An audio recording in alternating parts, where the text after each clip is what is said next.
दो संख्याओं का मौसा 35 और लौसा 525 है। यदि उनमें से एक संख्या 175 हो तो दूसरी संख्या ज्ञात करनी है।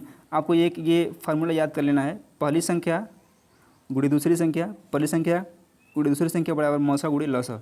अब देखिए, मौसा दिया है 35, लौसा दिया है 525 और एक संख्या यानी कि पहली संख्या आपको दी हुई है 75। तो क्या करना है, इसी फार्मूले आप रखेंगे तो इस तरह का कोई भी दुनिया का सवाल होगा तो आपके सामने निकल के आ जाएगा। तो देखिए, पहली संख्या क्या है, 175 है, 175 लिखेंगे।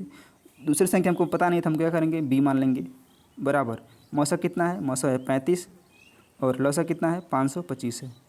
इसको काटिएगा तो ये कट जाएगा 35 पचे, ये 5 में कटेगा लगभग, 5 से काटिए, सॉरी इसमें हमने 5 से काटा था, 5 सत्ते 35, 5 दिया 15, 2 बचेगा 25, 5 बचे 25, 35 हो गया, फिर कटेगा 7 एकम 7, 7 पचे 35।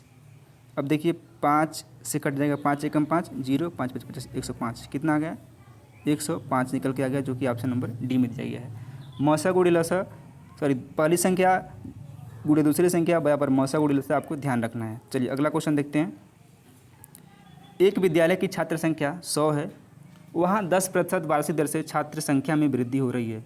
2 वर्ष बाद वहाँ की छात्र संख्या कितनी होगी। ये क्वेश्चन आपने देखा होगा इसके पहले वाली वीडियो में, और हमने इसको इसीलिए रखा है क्या, ताकि इससे आपका कंसेप्ट क्लियर हो जाए और जब भी इस तरह का सवाल आपको देखने को मिले तो आप जो है इसको आसानी से इसको सॉल्व कर सकते हैं। देखिए, एक विद्यालय की संख्या 100 है, तो 100 मानिए 100 हो गया, वहाँ 10% वार्षिक दर से लगातार वृद्धि हो रही है। तो क्या 10% बढ़ेगा, संख्या अपने आप में 100% होता है, ठीक है। तो 100 में जब 10 आप जोड़ेंगे तो कितना 110 हो जाएगा ना, तो 110 हो जाएगा, ठीक है। यही इस तरह से आपको लगाना है।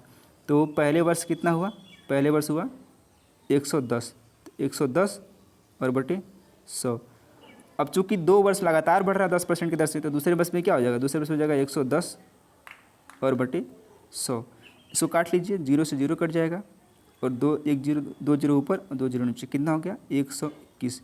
तो 10% के रेट से यदि बढ़ रहा है जनसंख्या तो 2 वर्ष में 121 हो जाएगा, ऑप्शन नंबर बी करेक्ट है। यदि यही पूछेगा कि कितना वृद्धि हुआ तो 100 तो था ही, तो 100 120 में 21 में 100 निकालेंगे तो आएगा 21। यदि ये पूछता है कि वृद्धि कितने की हुई 2 साल में, तो 21 की वृद्धि हुई। यदि ये पूछता है कि टोटल जनसंख्या कितनी हुई, तो टोटल जनसंख्या 121 हो गई, ऑप्शन नंबर बी में करेक्ट है। तो जैसा पूछेगा आपको वैसा बताना है।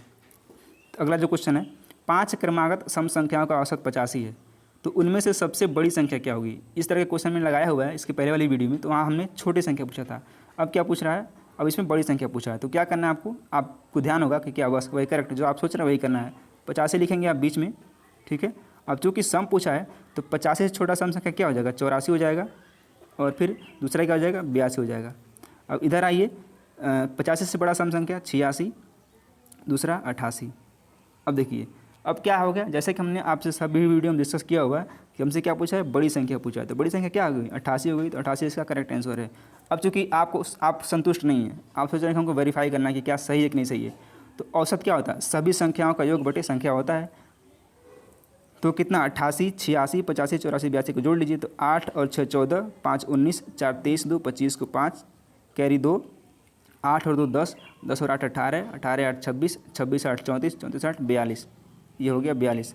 अब संख्या कितनी संख्या हैं, 1 2 3 4 5 है, तो बटे 5 करिए, तो 5 से काटिए, 5 बटे 40, 2 बचेगा 25, 5 बचे 25। देखिए निकल के आगे नहीं आ गया, इन 5 संख्याओं का औसत कितना आ गया 85 आ गया। तो ऑप्शन नंबर सॉरी ये वेरीफाई हो गया 85 ही होगा। तो चलिए हम उम्मीद करते हैं आपको यह समझ में आया होगा। चलिए अगला देखते हैं,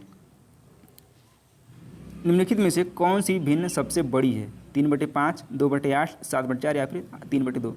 आपको कोई फालतू का वो नहीं लगाना है कि कंपेयर करना, कुछ नहीं करना, आपको डायरेक्ट आपको भाग करना है। 3/5 में आप 5 से भाग करेंगे, 3/5, 3 में 5 से भाग करेंगे, जब पॉइंट बढ़ाएंगे तो हो जाएगा 30, तो 30 ये 0 हो गया, फिर पॉइंट ये 30 हो गया, तो 5 छके 30, 0.6। उसी तरह से 2/8 करेंगे, पॉइंट बढ़ाएंगे तो 20 होगा, तो 0.20 होगा, तो 8 दूनी 16, 4 बचेगा, 40 8 बचे 40, 7/4 निकालिए, 7/4 और क्या हो जाएगा, 4 एकम 4, 3 बचेगा, नहीं जाएगा, पॉइंट बढ़ाएंगे 0 बढ़ाएंगे 30 हो जाएगा, 4 7 28, 2 बचेगा, फिर 0 बढ़ाएंगे 4 5 20, 1.75, 3/2 करेंगे, 3/2, 2 एकम 2, 2 एकम 2, 2 पंच 10 यानी 1.5। अब पूछा सबसे बड़ी संख्या क्या है, तो सबसे बड़ी क्या है 1.75 है। तो कौन सी संख्या है, तो ये हो जाएगी आपका 7/4, जो कि इसी ऑप्शन में दिया गया है। इस तरह से जब भी आप एग्जाम में लगाएंगे तो आपका कभी भी गलत नहीं होगा। या फिर यदि पूछेगा कि क्रम से लगाना है तो क्रम से आप इसको आसानी से लगा सकते हैं। सबसे छोटी संख्या, यदि छोटे से बड़ा बोलेगा सबसे छोटा क्या है 0.25, उससे बड़ा क्या है 0.6, उससे बड़ा क्या है 1.5, उससे बड़ा क्या है 1.75। तो इसको आप छोटे से बड़े में लगा सकते हैं और बड़े से इसको आप छोटे में भी लगा सकते हैं। चलिए अगला क्वेश्चन देखते हैं। 12 गेंदों का क्रय मूल्य 10 गेंदों के विक्रय मूल्य के बराबर हो तो लाभ प्रतिशत क्या होगा। अब देखिए 12 गेंदों का क्रय मूल्य का मतलब क्या था CP, 10 गेंदों का विक्रय मूल्य यानी कि SP के बराबर है। देखिए 12 गेंद वो खरीदता है तो 10 गेंद जब बेचेगा तो उसका जो पैसा लगाया होगा वो उसको मिल जाएगा, यानी कि उसको 2 गेंद का लाभ हो रहा है। ठीक है, तो सुनिए 12 गेंद यदि कोई दुकानदार खरीदता है तो मान लीजिए उसकी कास्ट 10 रुपये है या फिर 100 रुपये मान लीजिए, लेकिन वो क्या करता है जब 10 गेंद बेच लेता है तो उसका वो जो क्रय मूल्य वो लगाया है वो निकल जाता है, तो बचता क्या है उसको 2 गेंद का लाभ होता है। इसी को आपको बताना है तो इसमें लाभ प्रतिशत क्या होगा। चलिए देखते हैं। 12 CP बराबर 10 SP, आपको बिल्कुल ऐसे ही लगाना एग्जाम में। आप ऐसे लगाएंगे तो आपको कोई भी फार्मूला रटना नहीं पड़ेगा और आसानी से आप इसको ला सकते हैं। अब देखिए 12 CP बराबर 10 SP। अब यहाँ से CP कितना आ गया 10 आ गया और SP कितना आ गया 12 आ गया। अब देखिए CP इंटू SP का आप रेशियो निकाल लीजिए। CP कितना है 12 है, SP कितना है 10 है। ठीक है, तब देखिए 12 गेंद खरीद रहा है, सॉरी CP 10 हो जाएगा, थोड़ी मिस्टेक हो गई। CP क्या 10 है, CP 10 SP 12 है।